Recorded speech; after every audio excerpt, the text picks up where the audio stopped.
Ya, assalamualaikum, selamat pagi, selamat siang. Ini pertemuan 12 dulu ya, yang saya bikin video.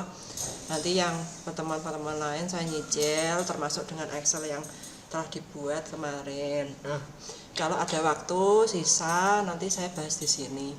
Nah, di sini pertemuan 12, saya kemarin mencoba ke kampus teman-teman, tapi belum kuat. Jadi nanti hari Rabu masih setelah itu dengan video saya gitu ya, karena saat ini saya juga belum ke kampus lagi. Lalu pertemuan 12 judulnya adalah kalkulus diferensial, fungsi dari dua variabel bebas. Nah, seperti tema yang kemarin saya katakan pada pertemuan 10 dan pertemuan 9, bahwa MEB ini bisa menjadi dasar riset kita, skripsi, tesis, maupun penelitian bebas yang lain. Nah, apa sih yang disebut dengan variabel bebas? Sebelum saya jelaskan tentang agenda yang akan saya tulis di sini, yaitu variabel bebas kalau di dalam penelitian itu adalah X.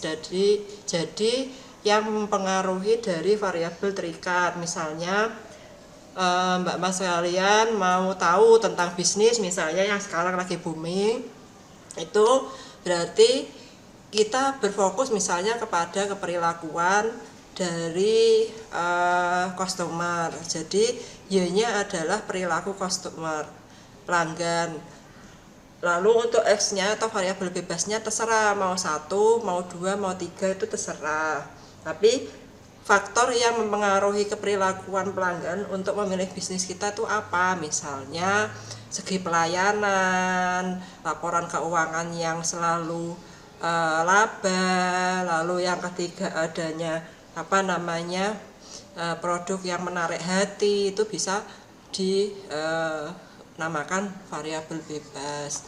Lalu agenda hari ini yang akan saya terangkan adalah tentang diferensiatif parsial. Nah, diferensiatif parsial ini, parsial itu tidak tentu, jadi semua bisa diuji cobakan, karena variabel-variabel bebas yang ada di penelitian itu dasarnya dari teori bisa berasal dari buku, jurnal, maupun penelitian orang lain. Nah, derivatif parsial ini adalah hal-hal yang berbau random gitu. Lalu yang kedua adalah diferensial total dan parsial. Nah, yang parsial itu per variabel, kalau total itu dari 3 variabel di total. Itu nanti menghasilkan apakah yang berpengaruh dengan variabel terikat atau enggak, itu berapa, itu bisa diketahui. Lalu yang terakhir adalah derivatif total.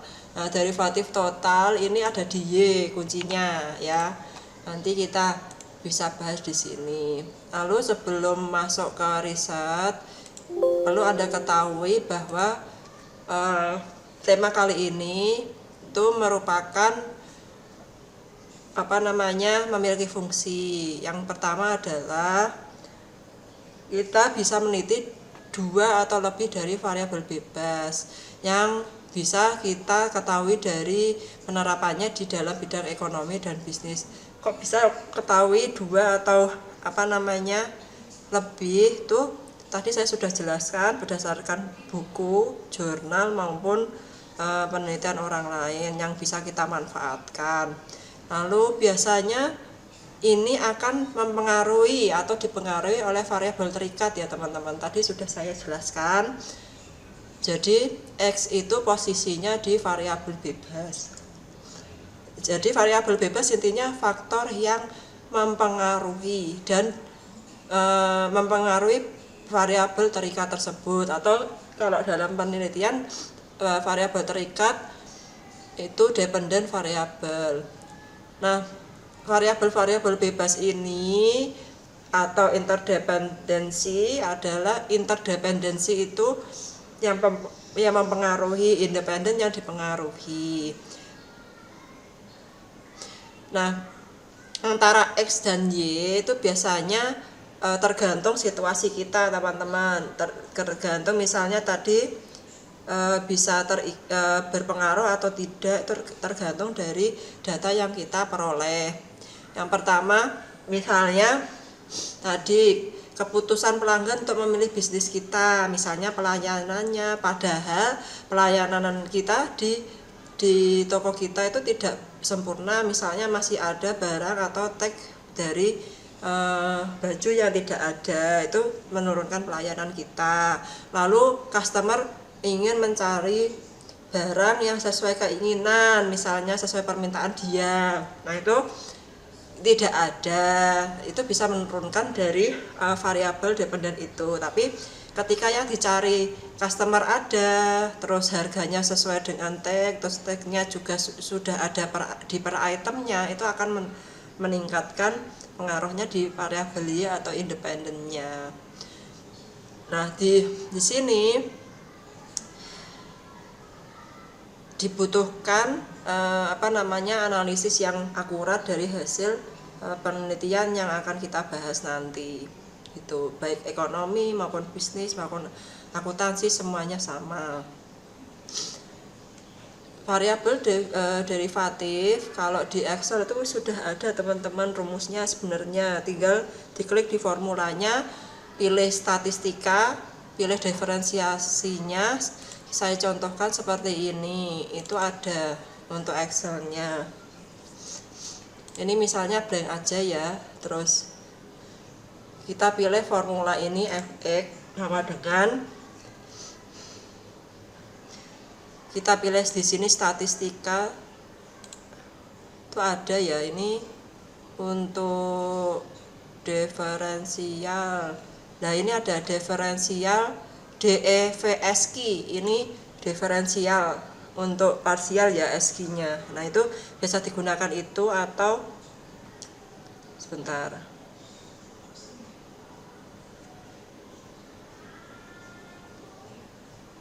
Nah cuman ini, kalau yang di satu lagi di daerah, nah ini enggak ada kalau yang di finansial ya, jadi kita pakainya statistikal. Ini di standar, bukan standar deviasi tapi di deviasi SQ. Ini ya, DEV SQ. Ini kita klik. Kalau kita ada datanya, kita bisa menggunakan ini. Lalu saya teruskan. Rumus yang bisa digunakan itu tergantung dari berapa sih X1, X2 atau variabel bebasnya. Jadi kalau kita lebih dari 3 berarti rumusnya ada 3. Misalnya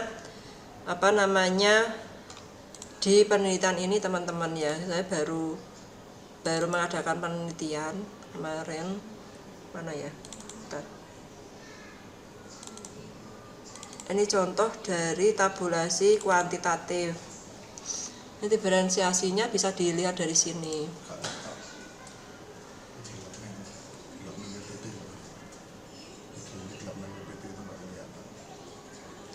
Oh ya, berarti saya copy ya teman-teman, seperti ini.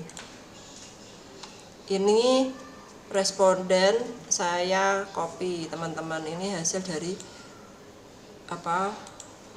punya saya, maksudnya diferensialnya sebentar ini.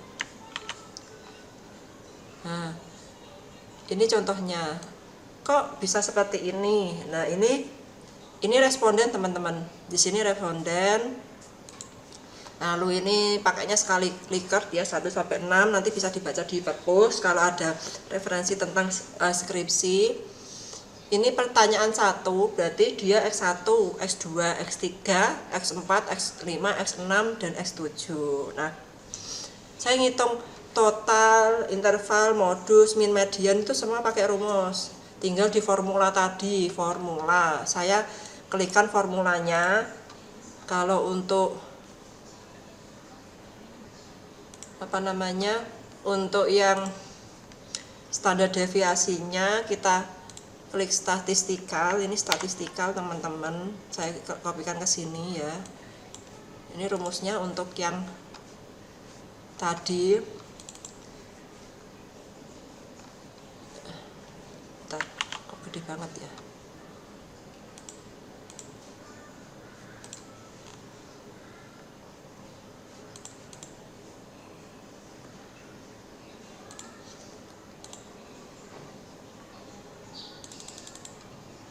Nah, ini untuk yang standar deviasinya bisa tahu di sini. Berarti kita klik dulu statistikal. Sudah kita klik di menunya. Nanti perhatikan screenshot yang ini, yang saya tunjuk ini ya, itu nanti bisa dipelajari. Lalu untuk standar deviasinya yang saya maksud adalah cari DFX seperti ini, DVSQ. Jadi saya tulis rumusnya, bisa kita tulis di sini. Bentar, save. Pilih DVSQ. Pilih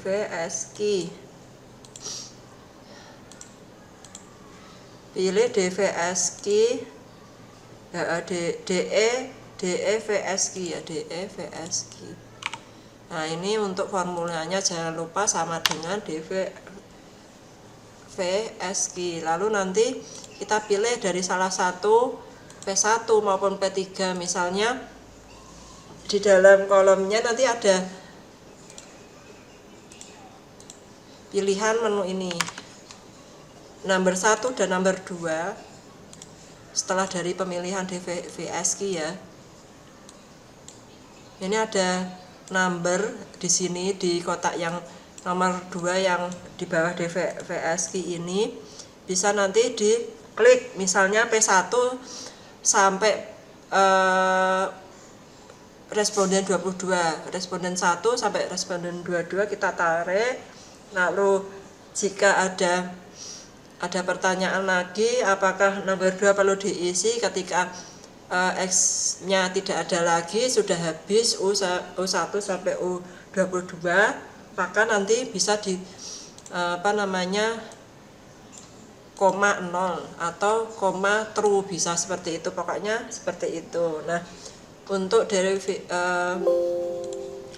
derivatif parsial poin kedua itu bahwa ketika X1, X2 dan sampai Xn itu tidak saling berpengaruh satu sama lain, yang mengakibatkan variabel terikat Y itu mengalami perubahan teman-teman gitu. Jadi tidak selalu puas, tidak puas, tergantung dari variabel X1 dan X2 gitu. Judul kita tadi adalah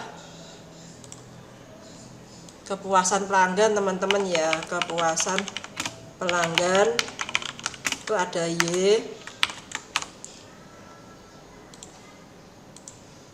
dan variabel variabel X-nya itu X1 adalah tingkat pelayanan yaitu X1. Terus yang kedua adalah harga X2, range harga ya. Jadi kalau pelanggan tuh milih toko, milih baju itu pasti ada range harganya. Lokasi, nyaman atau tidak nyaman ya, kenyamanan lokasi gitu aja ya. Nah, ini faktor X3 misalnya seperti itu. Nah, yang dimaksud dari pernyataan nomor 2 dari partial difference derivatif ini, itu ketika Y tidak bisa dipengaruhi X1 dan sampai X3 sampai Xn, itu karena di sini teman-teman, ketika kepuasan pelanggan itu tidak hanya pelayanan, tidak hanya harga, tidak hanya kenyamanan lokasi, tapi ada faktor bahwa variabel yang sekarang lagi booming adalah FOMO, FYP lah, itu nanti bisa ditambahkan seperti itu. Jadi bisa pelayanan tidak berpengaruh, harga tidak berpengaruh, kenyamanan lokasi tidak berpengaruh, tapi viral, nah itu bisa mempengaruhi dari Y. Berarti kalau segi viral, misalnya XN-nya viral di YouTube, di TikTok misalnya, seperti itu, faktor viral itu berarti nanti yang berpengaruh berarti X4, viral X4 berpengaruh pada kepuasan pelanggan, tapi pelayanan X1 tidak berpengaruh pada kepuasan pelanggan karena ketika hanya viral, jadi kita nanti dalam DEVSK-nya di kolom nomor 1 berarti pernyataan di P4-nya aja yang kita klik, responden Y1 sampai Y22. Lalu nomor 2-nya apa? Nomor 2-nya 0 misalnya, kayak gitu. Nanti bisa tahu bahwa viral tersebut berpengaruh. Nah, saya lanjut untuk yang pernyataan nomor 3 dari PPT 4.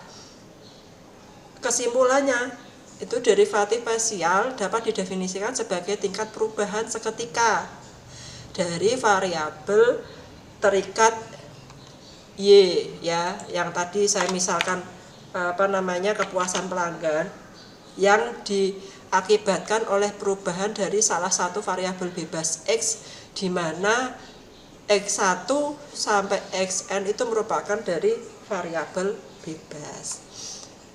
Nah, tugas saya di sini sudah benar ya teman-teman, memasukkan bahan penelitian untuk mengajar.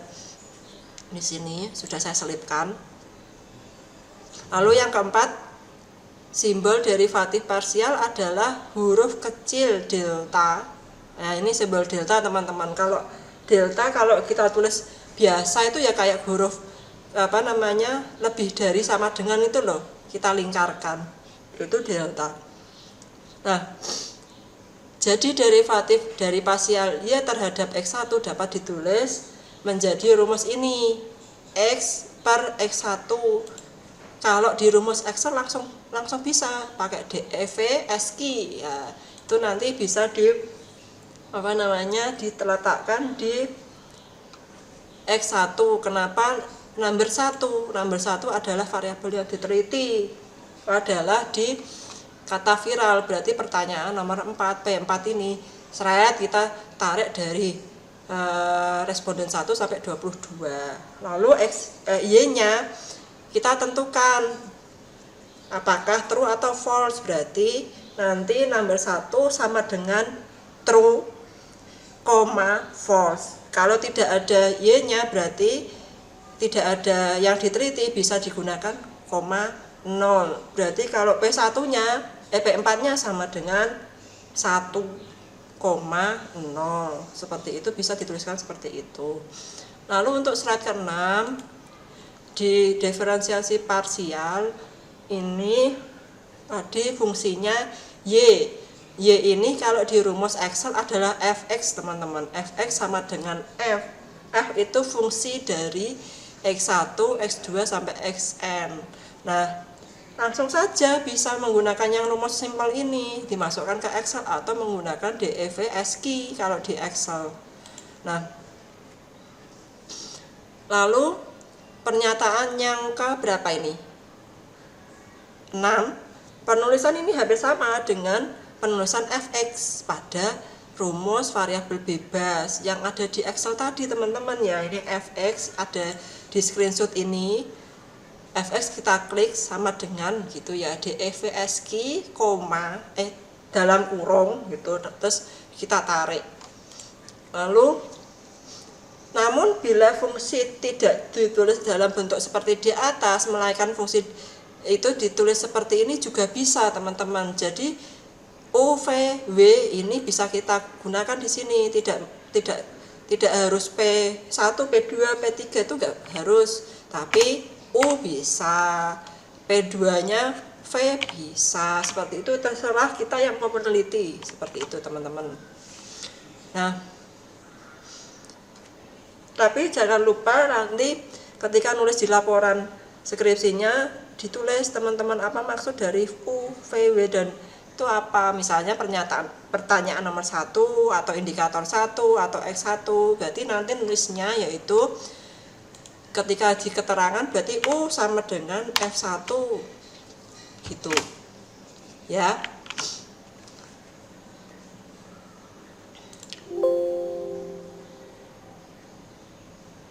Nah, saya lanjutkan. Kalau kita menggunakan fx atau fi di dalam Excel, itu bisa digunakan fi atau delta y per delta x1, di mana i adalah pertanyaan 1, pernyataan nomor 2, pernyataan nomor 3, atau x1, x2, x3 dan selanjutnya bisa diatur tersendiri. Ketika x-nya sampai 7 berarti kita satu-satu teman-teman. Jadi di sini kita tambahkan tidak hanya min, modus, median, tapi total. Misalnya kita tambahkan di sini yaitu standar deviasi. Standar deviasi, maaf.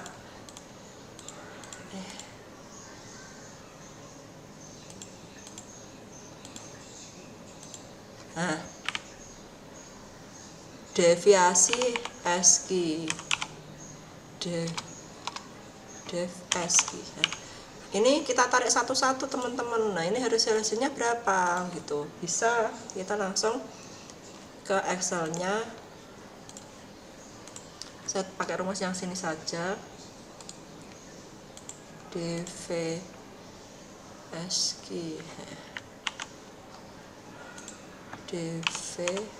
DEV SQ sama dengan DVESQ. Kita tarik.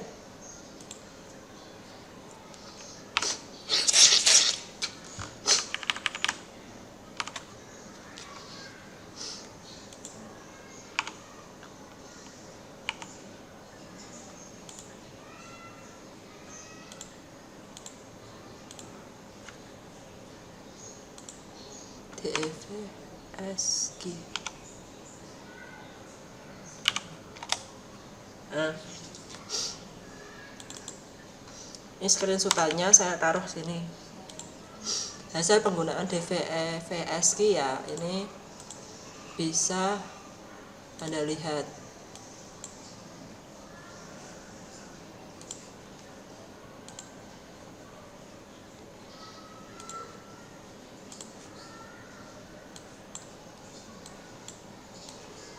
Nah, ini rumusnya ya.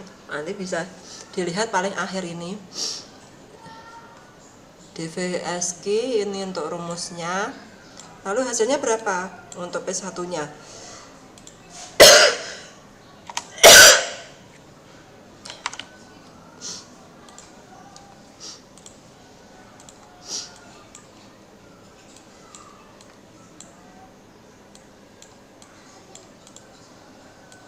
Nah, ini hasilnya teman-teman, P1-nya 11, nah itu bisa digunakan ya. Ini hasil dari perhitungan parsial secara random gitu ya, karena tidak mengetahui apakah itu berpengaruh atau tidak, nanti urusan nanti ya. Itu P1 sama dengan X1 itu sama dengan tadi ya, apa namanya, pelayanan itu 11, soalnya kayak gitu, 11, titik. Nah, ini bisa dilihat untuk hasilnya di Excel. Kita tidak perlu menghitung manual kalau pakai Excel, jadi langsung kita tarik ke kanan untuk menghasilkan berapa sih S2 nya, S3 nya gitu ya. Kita tarik thread, misalnya ini.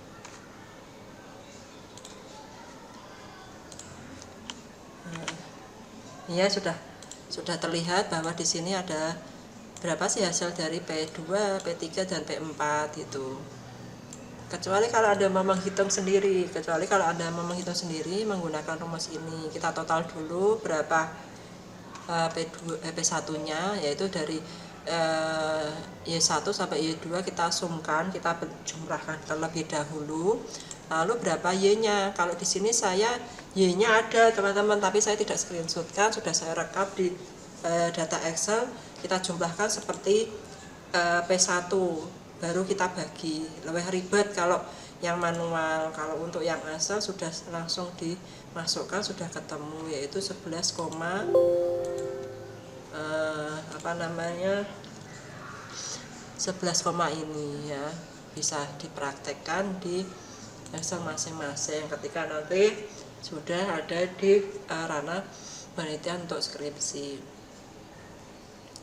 Lalu derivatif parsial untuk slide 9 ini contoh soalnya ya. Biasanya kita menggunakan, kalau yang manual itu berapa sih X1 nya, itu totalnya berapa, X2 nya totalnya berapa, X3 nya totalnya berapa, kita bisa menggunakan rumus ini. Nah ini artinya kenapa 10, kenapa X1 nya ada 5, itu berarti kita menggunakan 5 dari responden yang akan kita teliti. Nah penyelesaiannya cukup singkat. Ini respondennya kita turunkan, di sini ada pangkat 2 kita hilangkan dulu. Nanti X1 nya adalah total ya, total dari pengungkapan yang diungkapkan oleh responden 1 sampai 22 tadi, itu kita jumlahkan. Di sini kita eliminasi dulu. Untuk 5x kuadrat itu di sini jadi 10 untuk X1 nya. Lalu sama dengan X2, karena yang kita teliti adalah X1, kita menggunakan X2.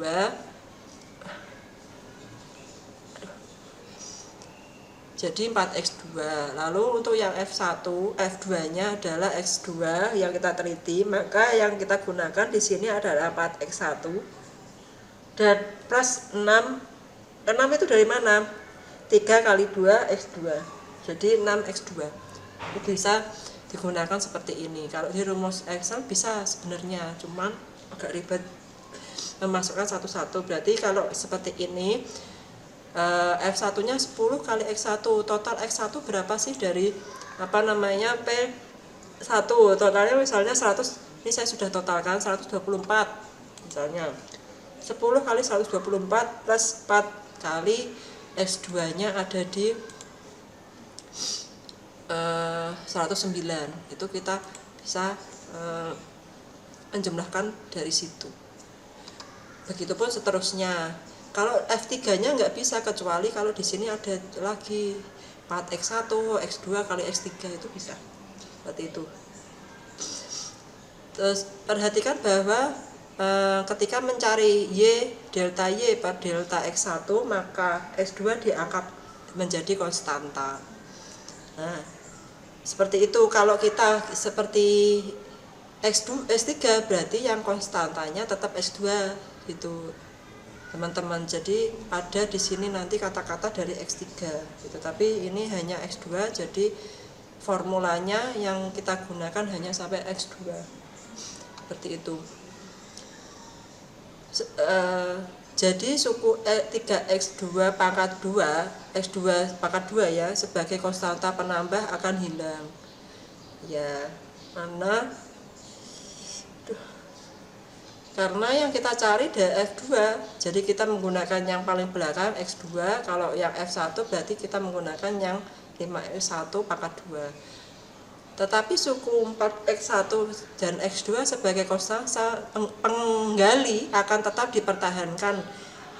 Sebabnya apa? Karena kita menggunakan itu untuk sebagai dasar acuan kita dari Y yang akan berpengaruh pada X1 yang akan berpengaruh pada Y, atau X1 yang tidak berpengaruh pada Y. Makanya kalau ingin mencari F3 berarti 4x1, x2, terus x3. Nah ini nanti konstantanya tetap ada di x3, yaitu ditambahkan plus 3, misalnya 3x2 pangkat 2 atau 2x3 pangkat 2, itu terserah nanti karena random ya, jadi bisa lebih fleksibel. Ini keuntungan dari derivatif parsial yang untuk digunakan oleh penelitian. Makanya di sini saya juga penelitian ini saya random teman-teman. Jadi untuk modus, untuk total ini kenapa saya bisa 100% itu karena saya menggunakan rumus dan teori dari derivatif parsial. Jadi ini rumus yang biasa digunakan dan biasa pakai karena jumlah dari jawaban responden juga tidak konstan, kecuali saya punya ada penelitian yang dia cenderung homogen, tidak heterogen seperti ini, itu pada penelitian kualitatif itu heterogen. Kalau Anda memasukkan penelitian random seperti ini, kita menggunakan olah data penelitian kualitatif, itu tidak bisa. Maka derivatif parsial cocok dengan penelitian kuantitatif.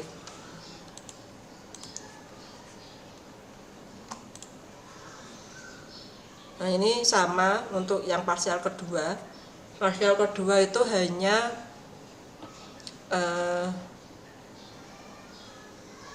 beda istilah. Kalau F1 berarti Fx, kalau F2 menggunakan Fxx. Jadi deltanya nanti delta kuadrat gitu ya. Kalau Fx-nya 3 kali berarti delta pangkat 3. Ini sama aja sih sebenarnya. Jadi untuk yang delta Z itu bisa kita di Excel menggunakan Z itu bisa. Misalnya P1 itu sama dengan Z bisa, P2 sama dengan Z juga bisa. Karena nanti ngitungnya satu-satu, seperti rumus yang ada di sini kita ngitungnya satu-satu. Misalnya interval modus ini juga satu-satu, P1 saya hitung sendiri, P2 saya hitung sendiri. Jadi untuk parsial yang kedua ini tidak cukup signifikan dalam pengolahan data selama Anda tahu misalnya Fx-nya P1, Fxx-nya P2. Itu kita menggunakan di sini kalau Excel-nya tadi kan DEFSQ kan. Nah, DEFSQ dikuadratkan langsung kayak gitu. Misalnya 11, ya 11, kuadrat gitu, langsung kayak gitu.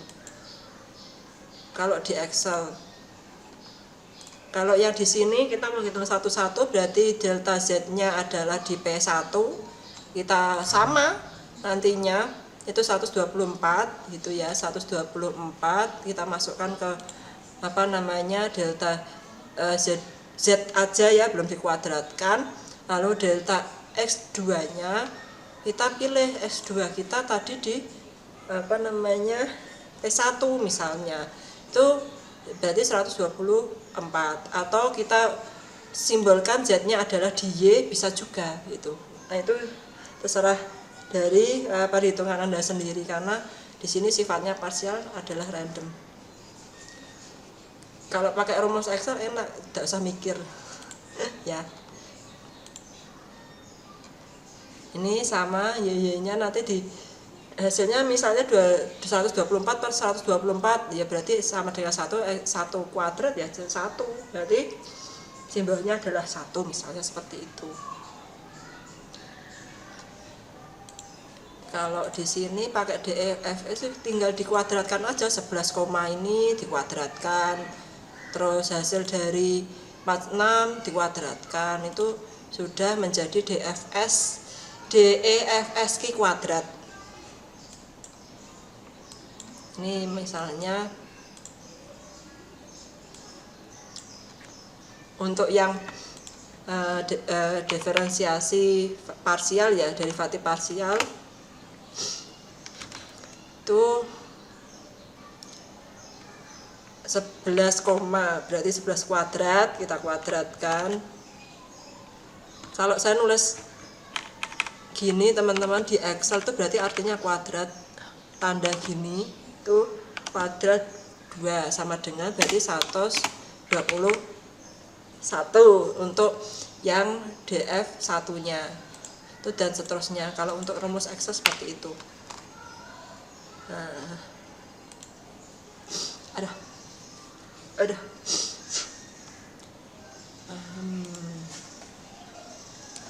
Pernyataan yang selanjutnya, derivatif parsial kedua ini disebut sebagai derivatif parsial silang atau campuran. Nah, kalau campuran tidak menggunakan Fxx tapi Fxy. Jadi kita punya kata X dan Y. Nah, ini Y itu berdasarkan dari hasil penjumlahan dari faktor Y, atau Y adalah variabel tidak terikat. Makanya Kalau kita tahu di sini Z dan X-nya ada 124, berapa sih Y-nya gitu. Nah, ini saya di penelitian saya ada dua teman-teman X1 dan Y1 dan Y2. Nah, Y1 saya itu ini. Bentar.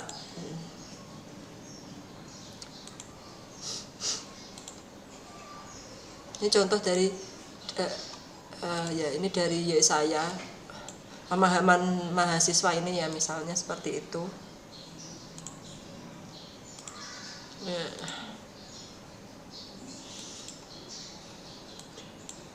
ini untuk P1 bisa kita utamakan Y ya, Y1 gitu ya, Y1 sampai Y6 itu. Tapi Y1.1 itu ya, karena ini adalah Y1 saya. Tentang pemahaman mahasiswa teman 1. Nah, di sini kita ketahui bahwa jumlahnya 101. Nah, maka yang di Fx1 Fyx ya, ini Fyx Fxy sama aja. Itu nanti di misalnya 101 untuk dikali dengan 124. Ini kali ya. Bentar. Kali X-nya mana ini? Nah, untuk delta Y dan delta X ini ada 11 kali 124. Dari mana? Penjumlahan dari faktor pertama di X1 maupun di Y1. Seperti itu. Z-nya adalah variabel moderating misalnya. Nah, ini saya dalam variabel moderating, misalnya jumlahnya di sini 126. Gitu. Kita tulis 126. Atau kalau Z-nya sama dengan X, berarti kita tulis 124, itu juga boleh. Seperti itu. Nah, ini rumusnya ini. Kita perkan, kita bagi semua dari data. Ini bisa hasilnya berapa sih? Hitung sendiri. Nah, ini untuk Fxy1 gitu ya. Nanti kalau P-nya sampai 8 sampai 6 berarti Fxy2, Fxy3 seperti itu. Berdasarkan rumus nanti bisa dimasukkan secara manual. Kalau secara Excel enak gitu ya. Kita cari dulu Fx-nya, F kali Y, Fxy-nya dulu, baru nanti Z kuadratnya berapa gitu. Itu bisa ya untuk Excel-nya, tapi saya belum praktek karena bisa saya praktekkan di sini, tapi berarti ini saya gini ya, 101 kali 126. X kali Y-nya, X kali Y itu berarti sama dengan rumusnya 101 dikali dengan, kita cari dulu itu kalinya mana ini. Nah, jadinya gini teman-teman kalau di Excel. Kita cari Fx-nya dulu. Nah, ini Fx-nya, Fxy-nya dulu, baru kita cari Z-nya, variabel moderating atau dari X1 di X1 bisa kita cari Z-nya.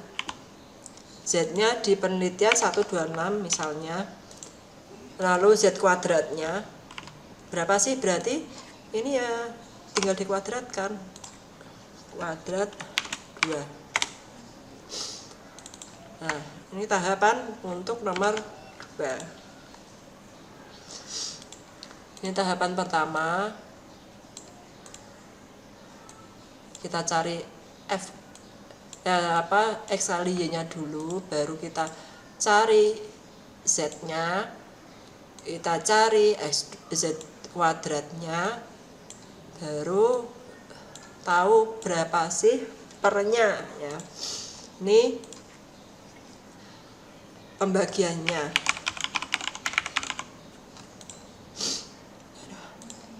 Berarti sama dengan Z kuadrat dibagi dengan X kali Y. Ketemunya 1,24. Ini tahap 3.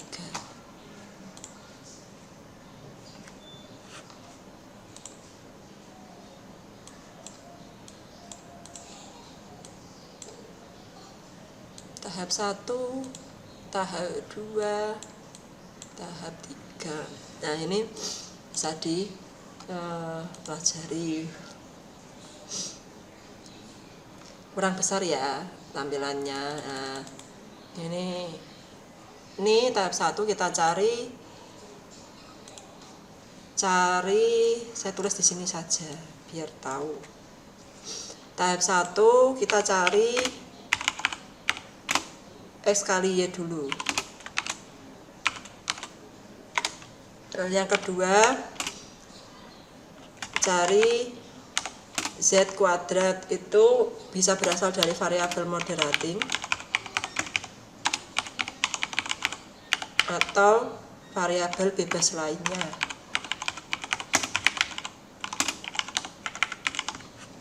Ini yang kedua. Yang ketiga, Z kuadrat, cari Z kuadrat per S kali Y. Rumusnya sudah ada di situ, nanti bisa dipelajari.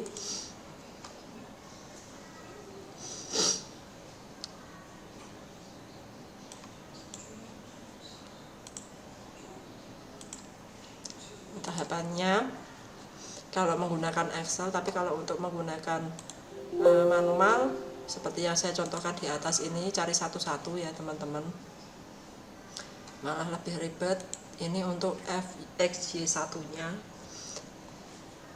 Kalau menggunakan Excel, kita tinggal tarik ke bawah ya, ini X1 X kali Y nya kita tarik, X2 nya kita tarik sesuai dengan jumlah P nya. Misalnya jumlah P nya ada 8, ya kita tarik 8 kali seperti itu. Kalau manual ya kita hitung 8 kali itu secara manual.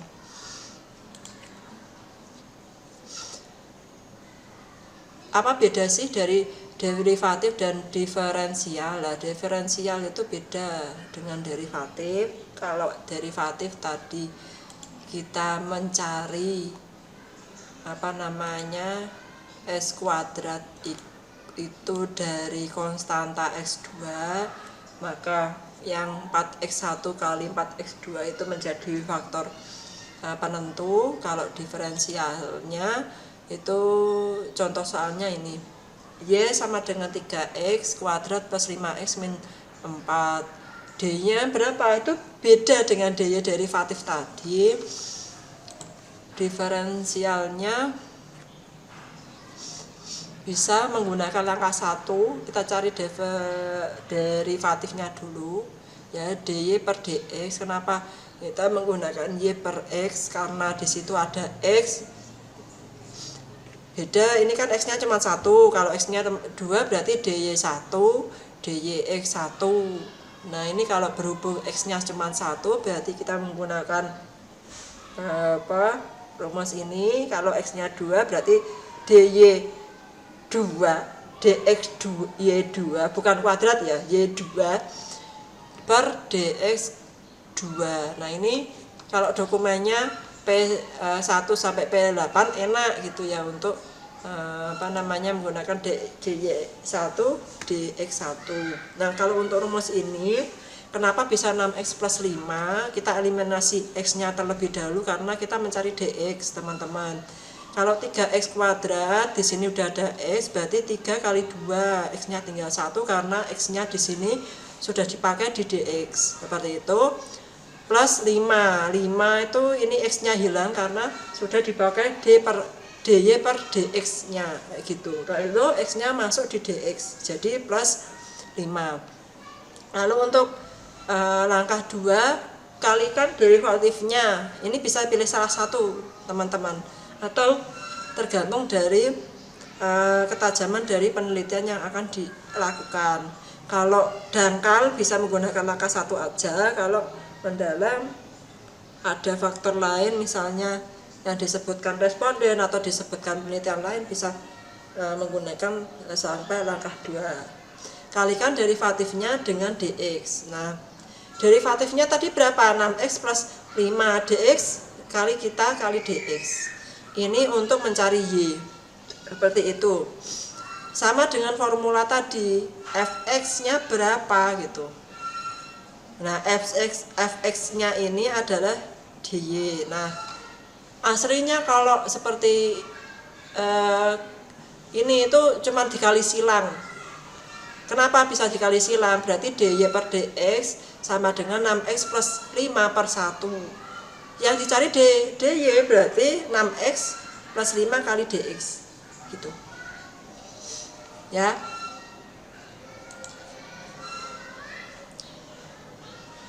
Nah, kalau dokumennya di Excel ini sampai 8 berarti 6 kali gitu ya. Totalnya berapa untuk X1 nya? Totalnya di sini misalnya 124 berarti 6 kali 124. Kalau P nya ada 2 berarti 6 kali 109. Berarti dx 6x2 6x1 gitu.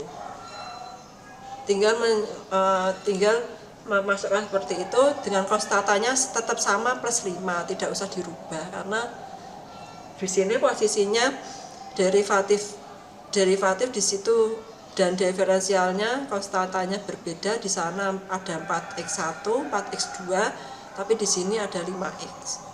Ini sudah rumus paten, min 4-4-nya hilang karena dia tidak dibutuhkan, karena di sini hanya ditanyain berapa x-nya, berapa y-nya. Apakah ada pertanyaan?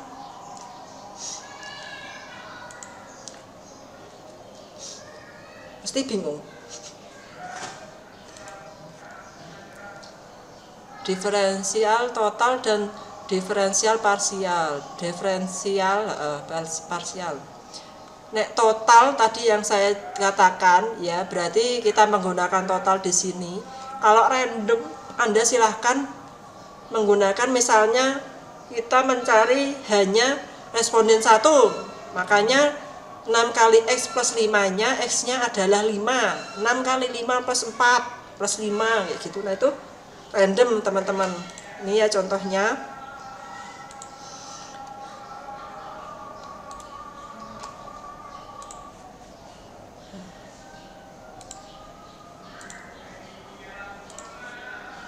Ini berarti bisa menggunakan, kalau yang saya menggunakan rumus yang tadi ya, yang atas tadi dx tadi 6x plus 5 ya misalnya rumusnya.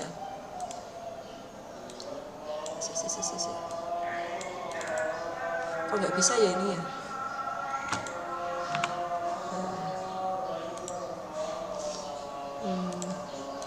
Kita pakai 6x plus 5 bedanya ya. Kalau total pakai total, kalau yang parsial bisa menggunakan random. Kayak rumus yang ini. Untuk mengetahui diferensial total itu kita menggunakan total P1.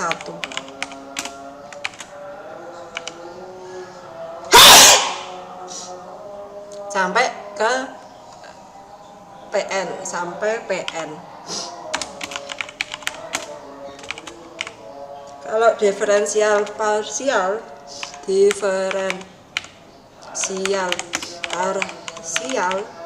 itu menggunakan rumus UY1 ya. Patokannya ini. Berarti kalau dirumuskan ke 6x1 untuk diferensial total itu 6 kali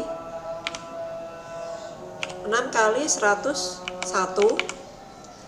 plus 5. Kalau yang diferensial parsial itu 6 kali 5. 6 kali 5 plus 5. Karena di sini posisinya satu sama dengan 5 ya, yang ini 5, totalnya 1 berarti kita bisa mencarinya seperti ini. Kapan-kapan saya lempar tugas ini aja, nanti bisa dicari. Sekilas dari penjelasan saya seperti itu. Jadi fungsi dari 4 variabel bebas itu berdasarkan teori ya. Rumusnya bisa Anda lihat, du per dw. Itu sama tadi kayak yang di dx per dy. Tergantung istilahnya. Kalau kita menggunakan u pada pertanyaan 1 berarti menggunakan rumus du per dw. Nah, u, v, w, x, nah itu bisa digunakan seperti itu. Tidak ada bedanya. Lalu ketika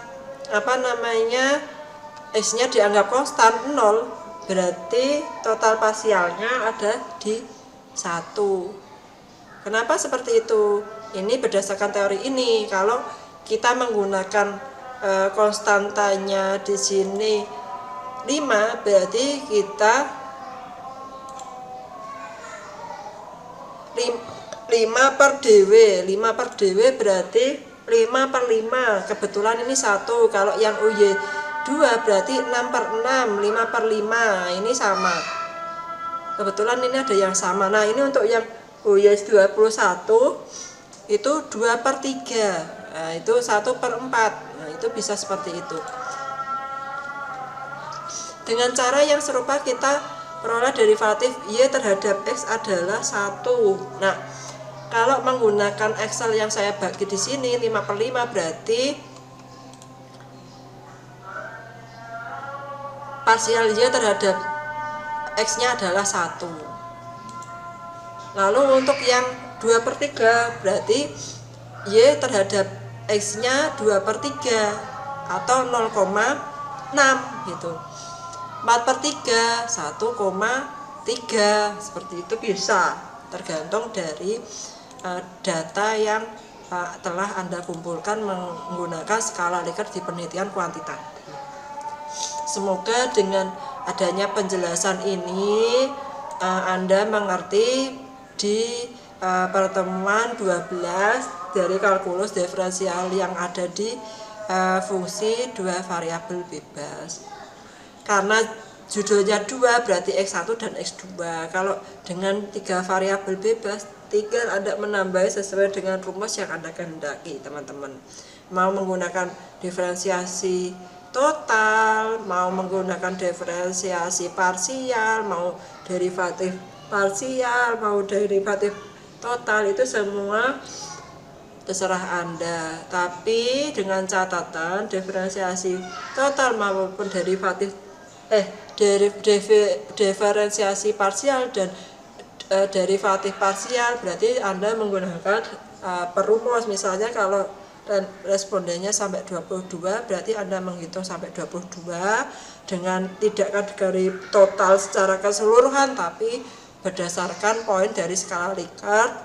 Kalau diferensiasi total dan derivatif total menggunakan total keseluruhan jawaban pada P1 dari responden 1 sampai responden 22. Ketika penjelasan video ini belum belum bisa mengubah dan memahamkan Anda, silahkan bisa